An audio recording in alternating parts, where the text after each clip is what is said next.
The CBS Radio Mystery Theater presents... Come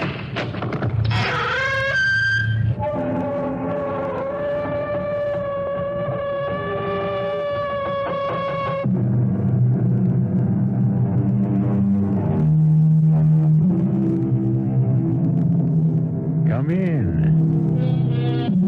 Welcome. I'm E.G. Marshall. An ancient Chinese anecdote tells of a poor man who meets a philosopher.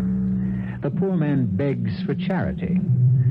The philosopher says, "Look at that pebble." He points to a tiny stone. The stone turns to gold. The poor man says, "May I have something bigger?" The philosopher points to a rock, and it too turns to gold. The poor man again asks for something bigger. The philosopher points to a mountain. The entire mountain turns to gold.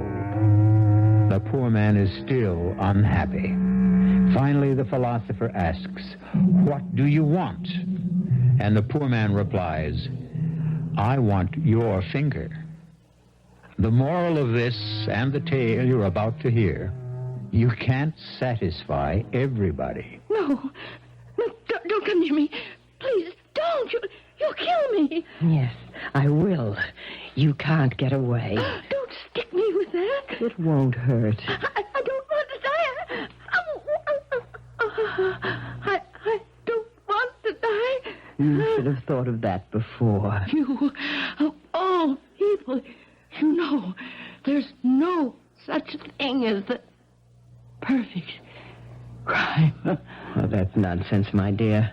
There are hundreds, thousands, for all we know, millions of perfect crimes. Why, every unsolved murder is a perfect crime. And yours wasn't even a murder. It will look like a perfect accident.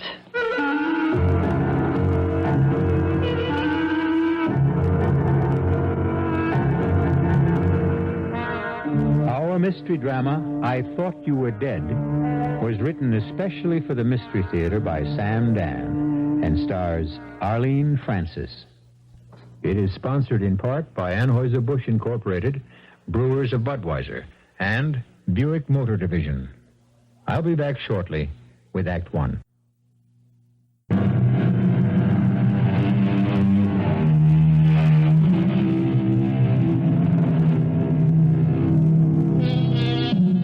A statement, a slogan, should never be accepted merely because it is widely held and seldom challenged. For instance, they say, "Dead men tell no tales." But this is not necessarily so, as many a murderer has discovered, but too late. A dead man, especially a recently dead man, can tell a veritable anthology of tales to people like doctors and detectives. But what has all this to do with Jennifer Partridge? Jennifer Partridge, sleek, slender, sophisticated Jennifer. In exactly 10 seconds, the telephone will ring in Jennifer's elegant penthouse apartment, and Jennifer is going to speak to a dead man. Hello? Hello? Yes? Jennifer? Who is this? Jennifer. Do you have to ask? But it isn't. It can't be. It is, Jennifer. It is. No. No.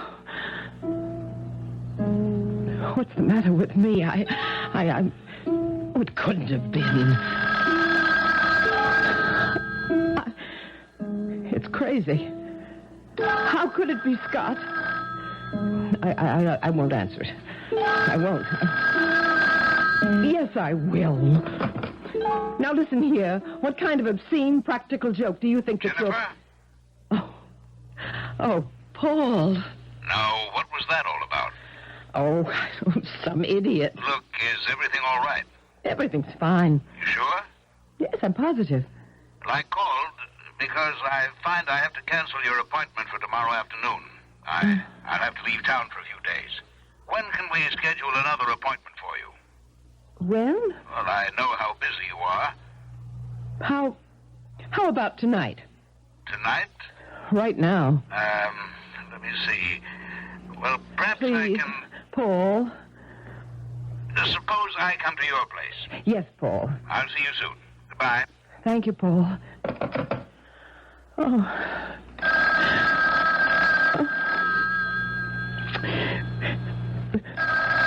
The best thing is not to answer. Oh, Martin. Martin was supposed to call at 7:30. Yes, it must be Martin. Hello, Martin. Hello? So, it's Martin. See here. Whoever you are. You know who I am. Martin's a moron. Yes, he's rich, but he's a moron. Do you mean you actually murdered me for Martin? You did, you know. I didn't murder you. Oh, that voice. The tremor in that golden voice. I can almost see the teardrops beginning to well in the corners. Who are you? What do you want? I'm Scott. I'm your husband. And your place is with me. But you're dead. Exactly. Exactly.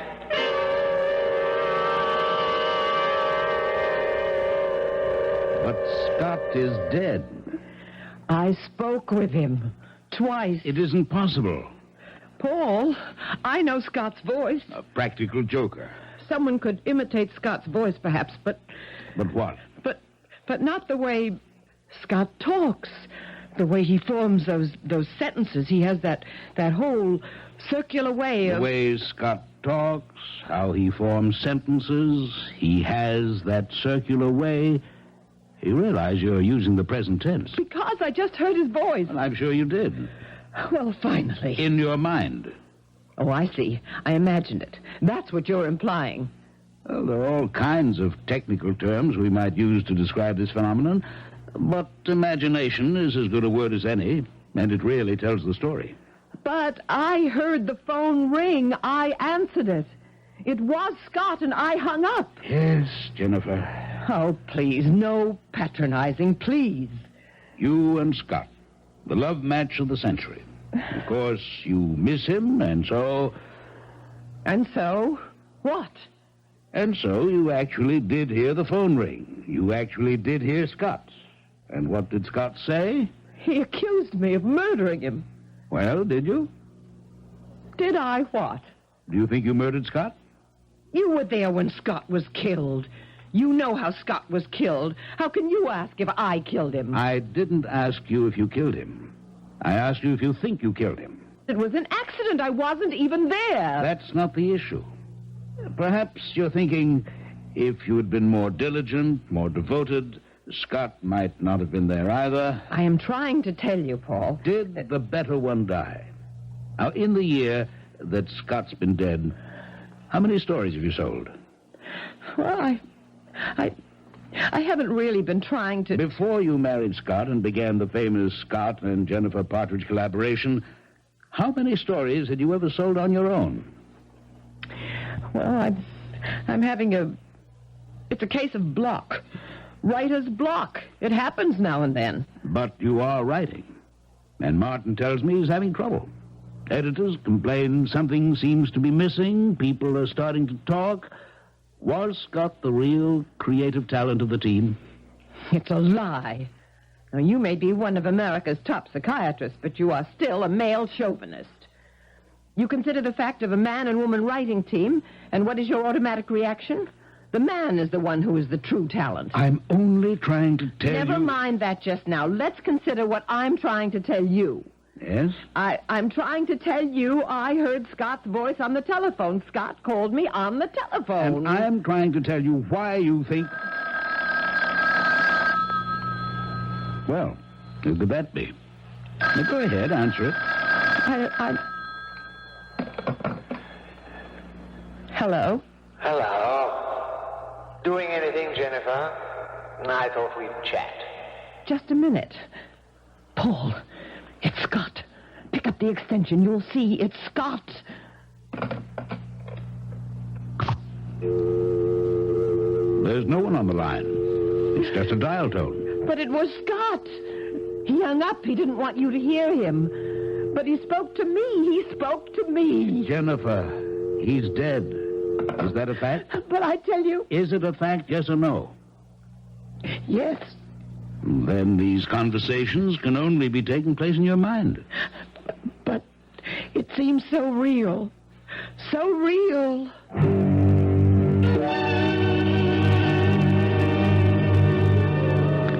He looked deep into her eyes, into those smoldering, passionate eyes, and he knew. Now he knew. He knew how it could be possible for a man to sacrifice his honor, his career, his country. Have that, Miss Hewlett? Yes, Mrs. Partridge. To please read it back. He looked deep into her eyes, into those smoldering, passionate... Wait. The whole passage, it sounds familiar. It sounds as if... Well, yes, Mrs. Partridge, now that you mention it... Why should it sound familiar? You and Mr. Partridge had written that same paragraph 5 years ago in Dead Man's Marriage. Oh, yes. Yes, that's right. I simply have to get away from eyes.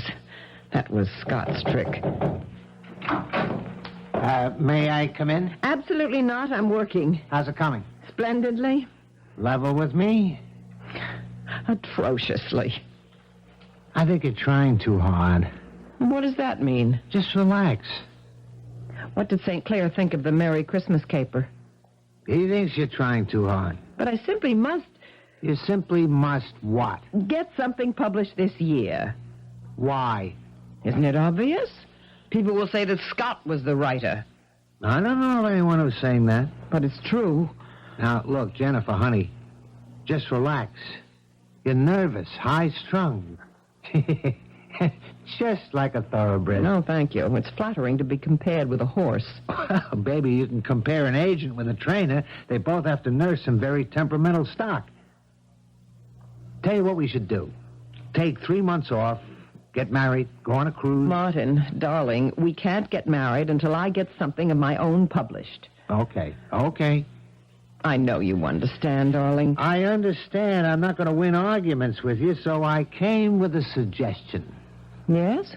People who've worked together so closely, so long as you and Scott, become dependent on each other. But I'm trying to prove that Baby, sometimes you just got to listen.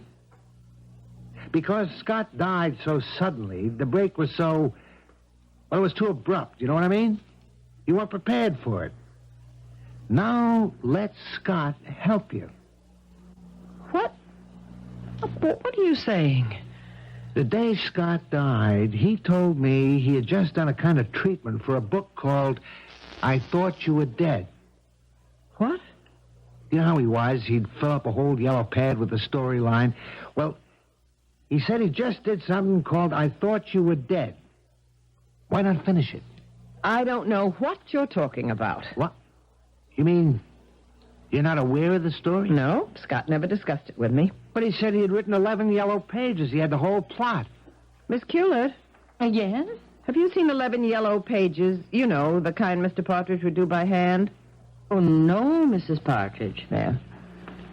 But Scott said he wrote it up.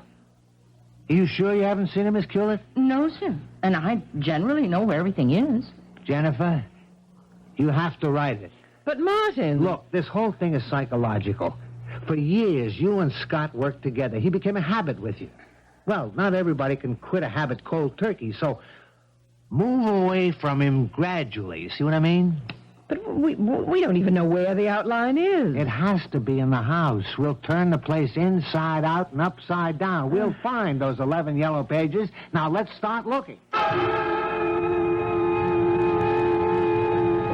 I can tell you, Martin, no one will ever find them. Because long ago they had been reduced to ashes. No earthly power can ever recreate them into Scott's original yellow pages. I burned them, destroyed them completely. I had to. Because Otherwise, people might discover how I murdered Scott.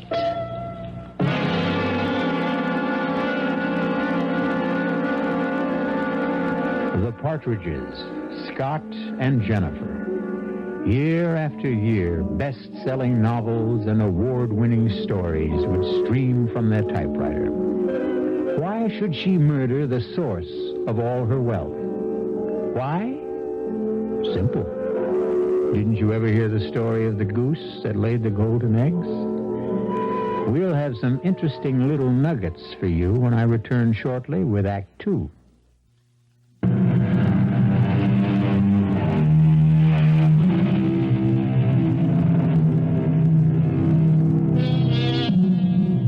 Yesterday, the phone rang, and Jennifer Partridge answered it. It was her husband, Scott. They chatted briefly, and then Jennifer hung up. But everyone knows that Scott has been dead for over a year. Of course, what everyone doesn't know is that Jennifer murdered him. The sun rose, finally. At first, a pale rose glow on the distant eastern horizon. No distant eastern horizon. What an indigestible mouthful that is. Damn. Oh, descriptive narrative came so easily to Scott. Why do I have to worry about the sun rising in the distant eastern horizon? I'll just say, the next day. The next day. Oh, it's so abrupt. Say, don't you hear that damn phone, Miss Culis? But, Mrs. Partridge, you always insist on answering the phone yourself. Pick it up. Well, yes, ma'am. Hello? Hello, is that you, Miss Killett? Yes, sir? Is Miss Partridge there? It's Mr. Evans. Are you here, Mrs. Partridge? No. No, Mr. Evans. Mrs. Partridge has gone out this morning. Tell her to get on the phone. But she isn't here. Tell her I have news from St. Clair. He has news for Mr. St. Clair, Mrs. Partridge. All right, I'll take it on my extension. Yes, Martin. Oh, I see you came back. Martin, I do not like to be disturbed while I'm working. What are you working on? Something new? Drop it. What? I had breakfast with St. Clair. Martin. I told him you found an outline Scott had prepared before he died. But I didn't find it. I told him the title. I thought you were dead. St. Clair flipped. But I don't know anything He insists on about signing it. a contract. But, He's been on the phone to the West Coast. How do I know? Go ahead, ask me. Martin, you must I listen. already got a call from one studio, and you know what time it is out there? 7 o'clock in the morning. Martin, I haven't found the story. Honey, you'll find it. The bidding has begun, and it's already gone past $1 million. You mean between you and that Miss Culet, you can't find that story? Drop what you're doing and look. But you'll find those 11 pages. Martin. Oh, Martin. I've looked everywhere, Mrs. Partridge, but I was unable to Yes, well, we'll just have to keep at it. Now, where were we? Oh, the opening paragraph, the sun rose. No, make that the next day. I don't know. I'm in no mood to... I can tell this is going to be one of those mornings. Look, Miss Culick, why don't you take some time off? Drive into town. I could look for those 11 pages. Where? We've just about torn the whole place apart. Well, then why don't I dust and clean some of Mr. Partridge's trophies and things? If you like. Some of the guns and knives should be oiled. Well, make sure you're very careful. Actually, we should have a gunsmith or someone like that come in. I don't mind it at all, Mrs. Partridge, and I know how to do it. Very well. Tell Mrs. Mason to have lunch ready at 12, and that could give us a long afternoon for work. Yes, Mrs. Partridge. I really don't understand it. What's that? Mr. Partridge, he was such a methodical man. You know, a place for everything and everything in his place. Yes, I remember. That little homey cliche used to drive me wild sometimes. Now, every time he would finish writing his notes or whatever on his yellow pad, he would always tear off the pages and put them in his right-hand desk drawer. Yes, well, they must be around somewhere. But it's so unusual. I've looked everywhere. Mm-hmm. Well, you recall the Edgar Allan Poe story about the missing letter? Was in the middle of the room, in full view all the time? I'm sure that's what we're dealing with here, too. Yes, Mrs. Partridge.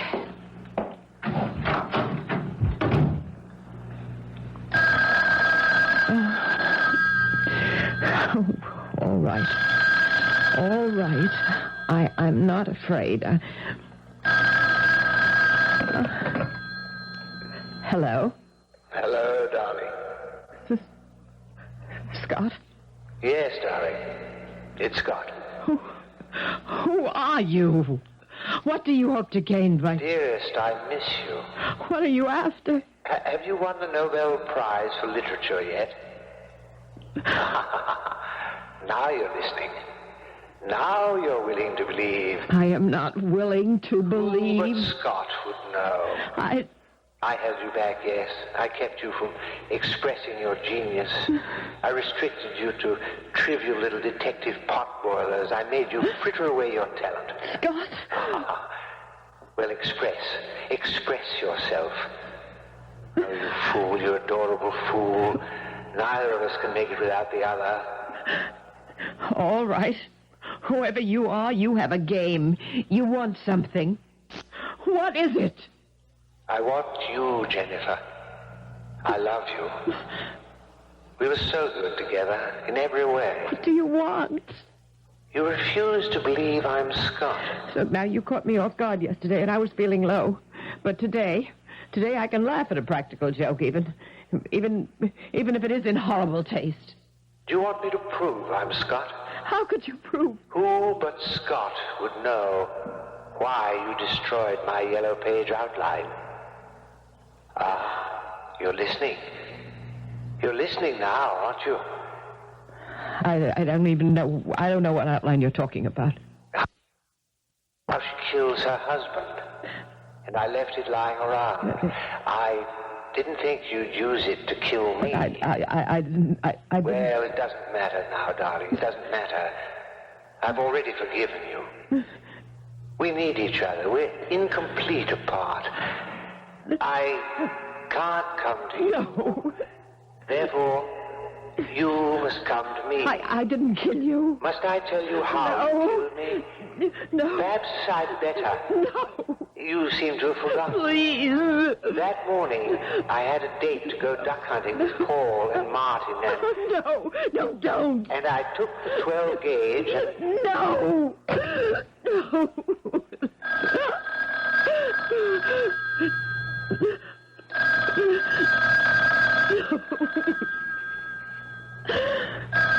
No. You know you have to answer, darling. You know. Don't ever hang up on me again. I'll keep calling back. Now I must tell you how I died. No, I'm just losing my mind. But that morning, before I left home, you inserted a little transparent plastic ring down the barrel in front of the chamber. And so when I pulled the trigger, naturally, the gun exploded in my face. No!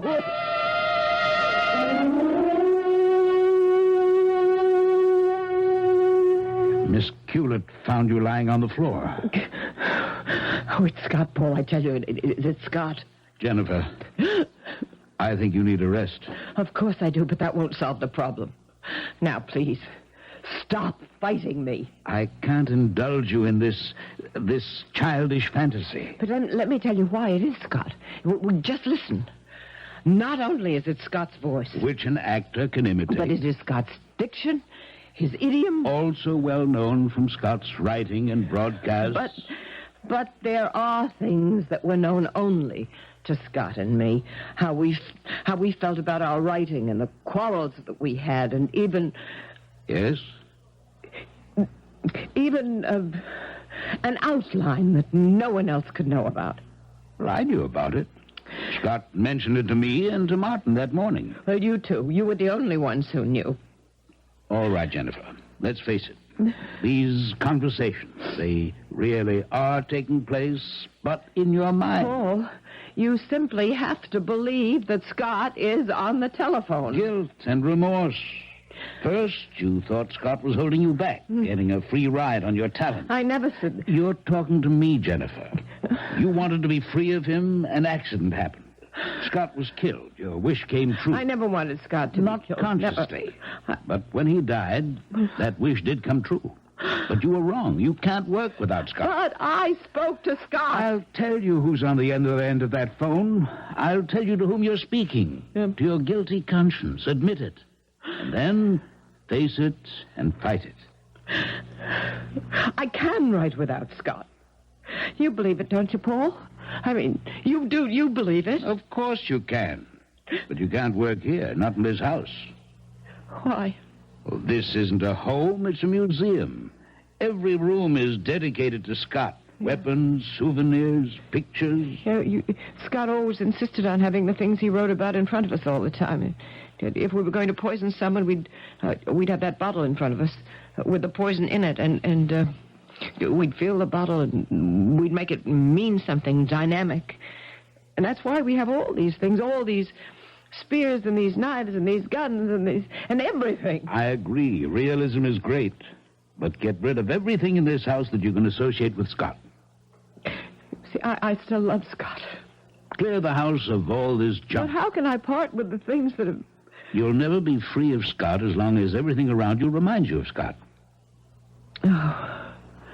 Well, maybe, Paul.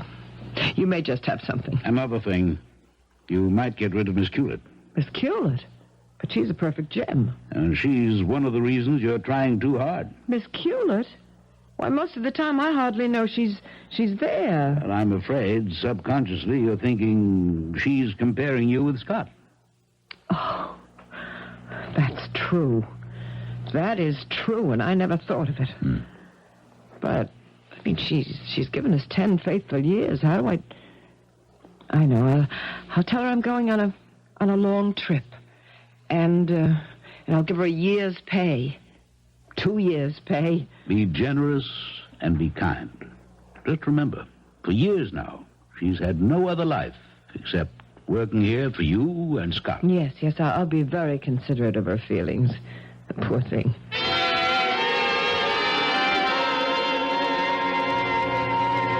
And so it might very well be a year before I come back, Miss Hewlett. I understand, Mrs. Partridge. And if you should like to, go to work again soon, why, Mr. Evans knows of a great many interesting openings. Oh, that would be very kind of him. I'll miss you very much. No, ma'am, you won't miss me too much. I mean that, Miss Hewlett. You won't miss me, because I'm not going anywhere. What did you say? Oh, I believe you heard what I said, Mrs. Partridge. I have no intention of leaving this house.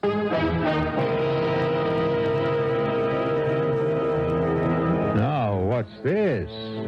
What makes Miss Hewlett think her employer can't fire her? To say, I have no intention of leaving this house. Meek, Miss Hewlett? We will have to hear some more from Miss Hewlett before we can properly evaluate this latest development. And we shall, when I return shortly with Act 3. And now we return to the CBS Radio Mystery Theater presentation, I Thought You Were Dead, on WBBM Chicago, News Radio 78.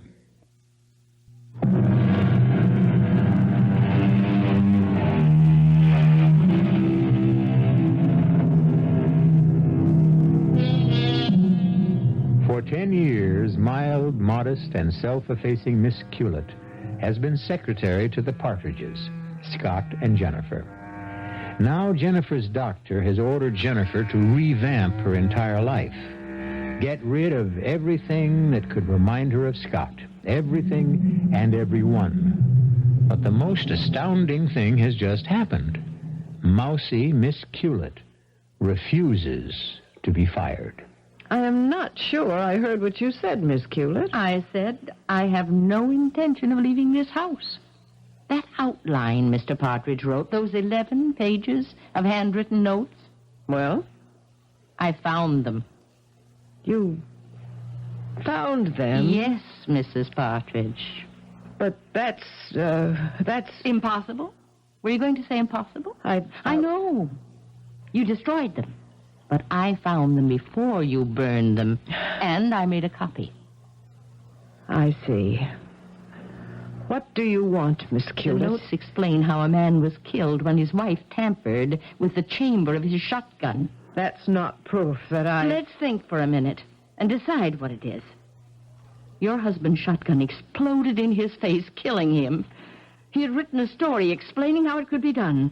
You tried to destroy that story. I will testify that you and he fought. We had the normal disagreements any husband and wife have. For 10 years, I sat in this office like another chair, a piece of furniture.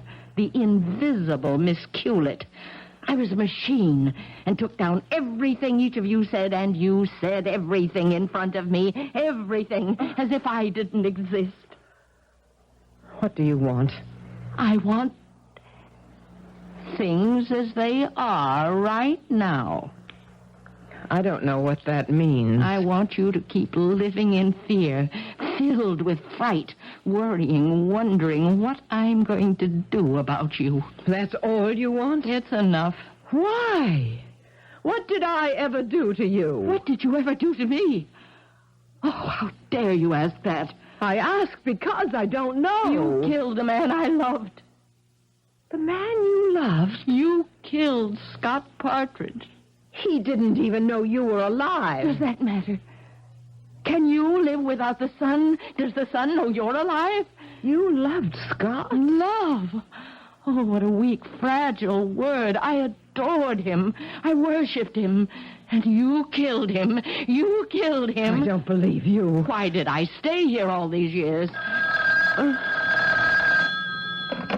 Yes? What's that, Mrs. Mason? The moving men? To do what? Oh, no.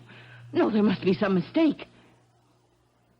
I will ask Mrs. Partridge.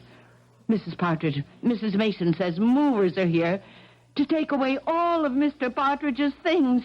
Is that true? Yes? Oh, no. No, I won't permit it. Mrs. Mason, dismiss those men. Mrs. Partridge has just changed her mind. Now, see here, Miss Culis. I'll bring those notes to the police station. I'll swear you threatened to kill him. Nothing in this house must ever be changed. Do you understand? This place, it must remain a shrine to his memory.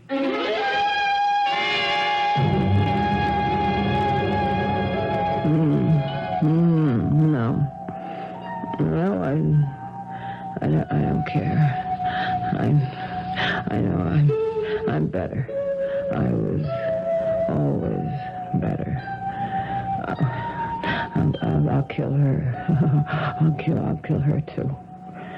No, don't ring. No, I won't answer. No, I won't. I won't answer. Jennifer. Hello. No, Jennifer. You're not. No, you're not. Jennifer, wake up. You're not. Jennifer, wake up. No. Oh, Paul. You were having a nightmare. I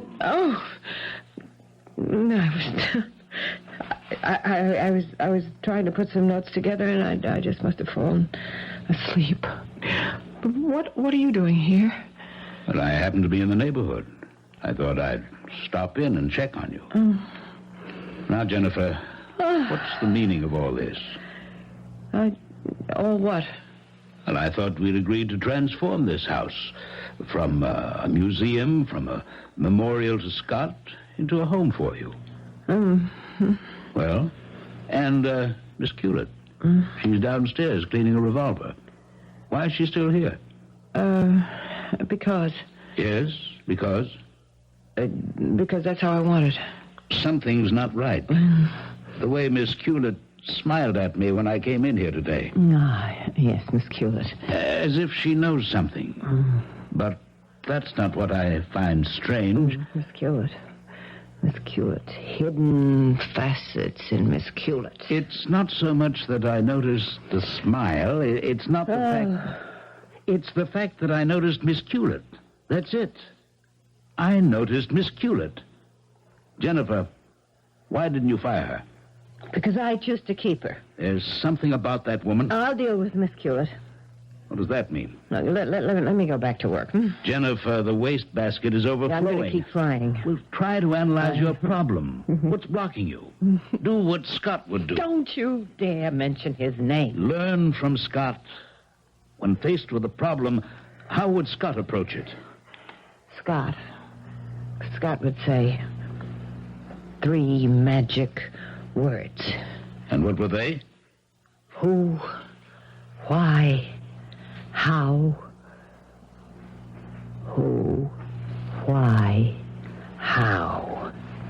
Every good story must have a strong who, a logical why, a believable how. That's the telephone. Shall I answer it? No. Because if you answer, there'll be no one on the other end. Let me. Hello? Hello, darling. Scott. Jennifer, it can't be Scott. How's the writing coming, darling? Who, why, how? Jennifer, you know the how. It's Scott's voice on the phone. Now discover the who and the why. The who and the why. What was that, darling? The who and the why. You remember who, why, and how, don't you, Scott? Dearest, I don't remember. Yes. You are a phony. And the little game is over. And it nearly destroyed my mind. But no more.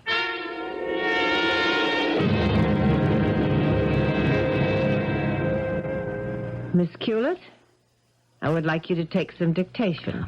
I found another outline Mr. Partridge had done some time ago. Oh? Are you ready? Oh, yes, indeed. He calls this, If I Loved You Twice as Much, You'd Be Half as Dead. Oh, poor darling Mr. Partridge. He would always begin every treatment with a joke. Now he sets it up. Husband, wife, secretary. Secretary idolizes husband. Husband idolizes wife. Wife hates husband. Wife murders husband. Are you getting all this? Oh, yes, yes. Secretary decides to drive wife insane. Secretary hires actor to impersonate husband's voice on phone. He wrote that? Secretary knows all the inside, intimate details of husband-wife relationship. Coaches actor so he can sound authentic. Yes. Wife believes actor is husband until... Until what? Don't you know? How would I know? Until wife discovers secretary is behind it all. Then... Then what? Then wife kills secretary. How? Like this. No. Don't touch me with that. Don't touch me. No. Oh, no. Oh, get me to a doctor. You killed me. Of course. This dart, the tip, is covered with... I know. Oh, please, call the doctor. I'm getting dizzy. Poison. Oh. Curare. Scott and I used it as the gimmick in our South American jungle mystery. Please, call the doctor. He could do nothing for you now, you little fool. It was a good try. You did hire an excellent actor. I compliment you. I didn't hire anyone. Forget it.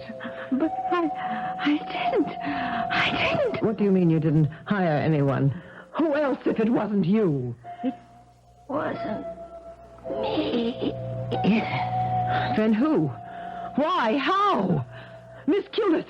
Miss Hewlett! Answer me!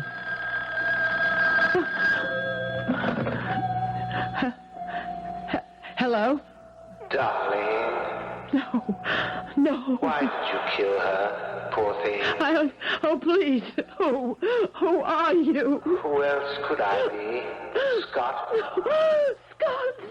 Darling, you killed so quickly for such trivial reasons. Poor girl, she'd have done you no harm. Me, couldn't you be generous enough to share part of the fame with me? Scott, if I could only do it over again. You do everything the same way. It's how you're made. Scott, what's going to happen to me? You can't make it on your own, sweetheart. You need me. Scott, I need you so badly. Darling, you know the pills we used in Murder of the Month? No. Just one pill. You'll go quickly, easily, no pain. You'll just fall quietly, pleasantly asleep. I'm afraid. Ah, but I'll be with you. Now, put the phone down. You'll still hear my voice. Yes. The bottle is on the shelf. That's right. Open it. Fine. Take one pill, one smooth little red-coated pill. Now place it in your mouth. That's a fine peppermint taste. So refreshing. Now, sit in the easy chair.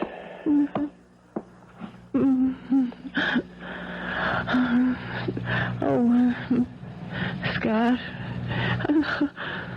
I'm so sleepy. Now, close your eyes, dear. And soon, we'll be together again. Scott? Hello, darling. Hello.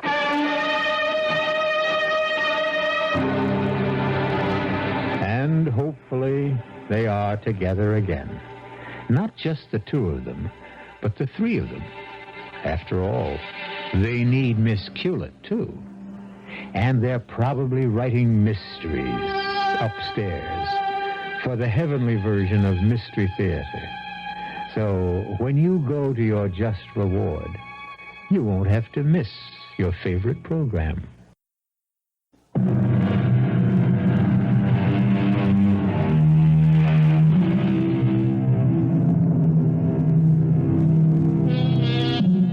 Well, tonight we did more than just entertain you. We also taught you one of the tricks of the trade. Who, why, how. Those are the three magic words. Our cast included Arlene Francis, Mary Jane Higby, Robert Dryden, and Guy Sorel. The entire production was under the direction of Hyman Brown. Now, a preview of our next tale. It isn't my father's body. Now. Edward, I tell you, it isn't. You knew my father. He was much taller, and he was thin. By heaven, you're right. But this makes no sense at all. It's his head. Yes, it is. I'm going to faint. Outside, quickly. I'll join you. Miss, what is it, miss? Something horrible. Horrible. Oh, what, miss, what? I don't dare say it, Hobbs.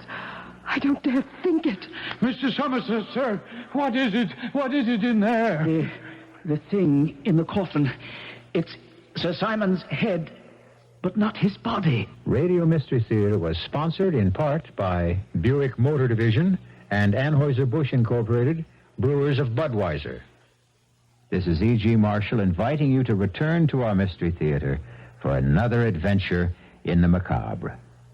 Until next time, pleasant dreams.